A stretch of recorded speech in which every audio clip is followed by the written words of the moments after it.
So more. cool. Yeah. It's so cool.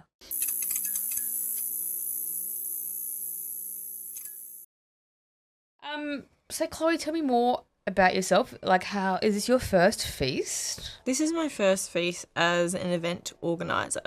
So seeing behind the scenes, it's all new to me. When was your first feast that you attended? My first ever feast that I attended was in 2017. It was 4 days before the gay marriage results, the survey results came out. And it was the first ever queer event I'd ever been to. Me and my friend drove from the country, because I'm from a regional area, and Taylor Swift's Reputation had just come out. So we were listening to it in our old beat-up car, and we drove all the way here. And I remember I went into a Lush, and the workers drew a little rainbow flag on my cheek. And we walked down to the Pride March, and then we went to the after party, the street party, and I had never seen like so many queer people in my life.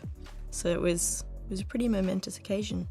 And what did you feel when you saw that many queer people? Euphoric, I think. It was very exciting. I felt quite emotional, I think. And there were so many cute people. I'd never seen so many attractive people in my life. But yeah, I just was having so much fun. I felt like I could be completely myself. And yeah, that I wasn't alone, I guess. So what made you decide to do an event this year? So the events that I've been running, I've been doing them for about a year. They're essentially Dungeons and Dragons beginner nights, specifically for women, trans and gender diverse folks. I noticed that the community was very cis male dominated, and I wanted to make a space that was kind of accessible and friendly for anyone to kind of come and give it a go. Because I think doing any type of role-playing type games, you've got to be a bit vulnerable. Sometimes you've got to lean into the cringe of it, and it's really fun and funny.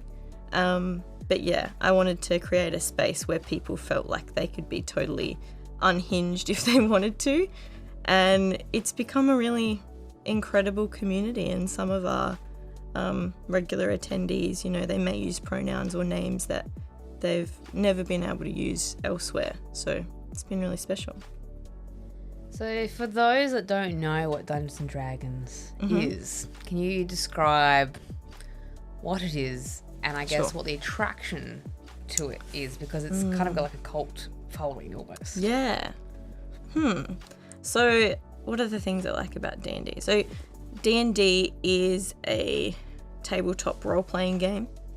It's essentially creating a story with a bunch of people and rolling some dice to see how successful you are, I guess. Yeah, it's essentially improv. So the person who is a dungeon master, they've, I guess, created a bit of a narrative, a bit of an arc that you'll follow, and they'll kind of say, they'll put it back to the players and say, and what would you do in that situation? So people might say, you know, like, they'll come up with different ways of dealing with challenges that are thrown at them. And then you roll a dice, and if you get a natural 20, it means you did a really good job.